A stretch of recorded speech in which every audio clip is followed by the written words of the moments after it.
కాంగ్రెస్ పార్టీకి రాష్ట్రంలో అవకాశం ఉన్నా కూడా మనం ఇంకా స్తబ్దతగానే ఉన్నాం. నాయకులుగా స్తబ్దతగా ఉన్నాం, కార్యకర్తలుగా స్తబ్దతగా ఉన్నాం, ఓటర్లుగా కూడా స్తబ్దతగా ఉన్నది. ఎందుకు అంటే చూస్తున్నారు. ఎందుకంటే 10 ఏళ్ళు సుమారు 12 ఏళ్ళు అయిపోయింది రాష్ట్ర విభజన అయిన తర్వాత. కాంగ్రెస్ పార్టీ పోలుస్తున్నారు, ప్రజలు కూడా పోలుస్తున్నారు. మీరు వినే ఉంటారు, ఆ కాంగ్రెస్ పరిపాలనే బాగుండేదనే మాట చాలా చోట్ల వినిపిస్తుంది. కానీ మనలో ఇంకా గుండె ధైర్యం కలగట్లేదు. మనకి ఇంకా మన ఆత్మపరిశీలన చేసుకునే స్టేజ్లోనే ఉండిపోయాం.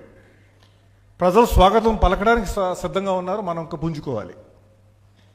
ఈవేళ దేశవ్యాప్తంగా చూస్తే బీజేపీ పరిపాలన ఉంది, 12 సంవత్సరాల పరిపాలన ఉన్నారు. వాళ్ళు ఏ విధంగా పరిపాలన చేస్తున్నారో కూడా మనం చూసాం. మన రాష్ట్రం ప్రత్యేకంగా చూస్తే రాష్ట్రంలో ఉన్న 3 ప్రాంతీయ పార్టీలు కూడా బీజేపీతోనే ఉన్నాయి. గత ప్రభుత్వంలో మరి జగన్ గారు బీజేపీతో పరిపాలన చేస్తే ఈవేళ చంద్రబాబు నాయుడు గారు, పవన్ కళ్యాణ్ గారు కూడా బీజేపీతోనే పయనం చేస్తున్నారు. ఇటువంటి పరిస్థితుల్లో దేశాన్ని ఎటువంటి పరిపాలన బీజేపీ ఇస్తుందో కూడా ప్రజలు చూస్తున్నారు. మనం ప్రజాస్వామ్యంలో లేము. ఎందుకంటే ప్రజాస్వామ్యానికి బలపరిచే ప్రతి వ్యవస్థని కూడా బీజేపీ బలహీనపరుస్తుంది. రాహుల్ గాంధీ గారు దీని మీద కూడా ధ్వజం ఎత్తారు. ముఖ్యంగా మనం చూసుకుంటే ఏ విధంగా ఎలక్షన్ కమిషన్ పనిచేస్తుందో చూస్తూ ఉంటే కొత్త విధానాల వాళ్ళ ద్వారా మరి ఎలక్షన్ ప్రాసెస్ని సబ్వర్ట్ చేయడానికి ప్రయత్నం చేస్తున్నారు.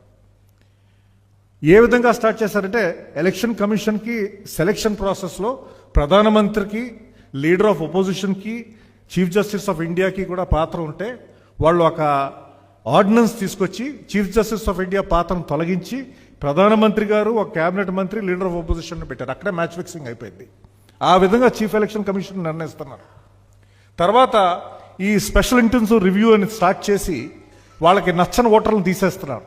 అది బీహార్తో స్టార్ట్ చేశారు, మన బెంగాల్లో చేశారు.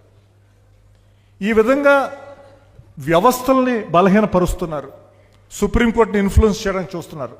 కొలీజియంని తీసుకొస్తామంటున్నారు, సుప్రీంకోర్టుని ఆటోనమీని ఎఫెక్ట్ చేయడానికి. ఆ విధంగా సుప్రీంకోర్టుని థ్రెటన్ చేస్తున్నారు. ఇంకా మీడియా అయితే కంప్లీట్గా టేక్ ఓవర్ అయిపోయింది. వాళ్ళకి కావాల్సిందే కనిపిస్తుంది. కాంగ్రెస్ పార్టీ చాలా ఆలోచించి యూపీఏ ప్రభుత్వం ఉన్నప్పుడు మన్రేగా స్కీమ్ని తీసుకొస్తే దాని ద్వారా కోట్లాది మంది దేశవ్యాప్తంగా మరి ఎంతో ఉపాధి పొంది వాళ్ళ కాళ్ళ మీద వాళ్ళు నిలబెట్టగలిగితే మరి అటువంటి స్కీమ్ని డైల్యూట్ చేయడానికి చూస్తున్నారు.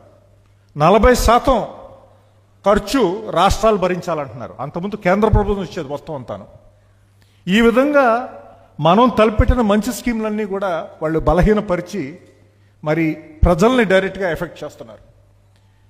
కేవలం ఇటువంటి పరిస్థితుల్ని కేవలం కాంగ్రెస్ పార్టీ ఒక్కటే తట్టుకోగలదు. మన దేశవ్యాప్తంగా ఉన్నాం. ఈ మధ్య జరిగిన ఎలక్షన్ ద్వారా చూస్తే సౌత్లో బలపడుతున్నాం. నేను అనుకోవటం ఈ మూడ్ కంటిన్యూ అయితే తప్పకుండా ఆంధ్రప్రదేశ్లో కూడా తప్పకుండా షర్మిల గారి నాయకత్వంలో ప్రభుత్వంలోకి వస్తామనే నమ్మకం నాకుంది. కానీ మనం అనుకుంటే సరిపోదు, మనం ప్రయత్నం చేయాలి. షర్మిల గారు నిరంతరం తిరుగుతున్నారు. ఈ మన్రేగా స్కీమ్ గురించి వచ్చి పబ్లిక్ మీటింగ్లు ప్రతి చోట పెట్టారు. ప్రతి ఇష్యూ మీద కూడా పబ్లిక్ ప్రెస్ మీట్లు పెడుతున్నారు. చాలా గట్టిగా మాట్లాడుతున్నారు. మనం దాన్ని మిర్రర్ చేయాలి. మన లెవెల్స్లో మనం మిర్రర్ చేయాలి. మన క్యాడర్ బిల్డప్ గ్రాండ్గా చేయాలి. క్యాడర్ బిల్డింగ్కి ఇదే మంచి అవకాశం. ఎందుకంటే వైసీపీ ఓడిపోయింది, వాళ్ళు నిరుత్సాహంగా ఉన్నారు. ఆ ఓటర్లు మన వైపు చూస్తున్నారు. ఏదైతే బేస్ ఓట్ ఉందో, కాంగ్రెస్ ఒరిజినల్ బేస్ ఓట్ ఉందో అది మన వైపు చూస్తున్నారు. అందువల్ల మన కృషి మనం చేయాలి. దానికి మొదటి భాగంగా మరి ఏఐసిసి నిర్ణయించి, షర్మిల గారు నిర్ణయించి ఈ ప్రోగ్రాం పెట్టడం జరిగింది. దీన్ని మరి మీరందరూ కూడా సక్సెస్ఫుల్ చేస్తారని కోరుకుంటూ సెలవు తీసుకుంటున్నాను. జై హింద్.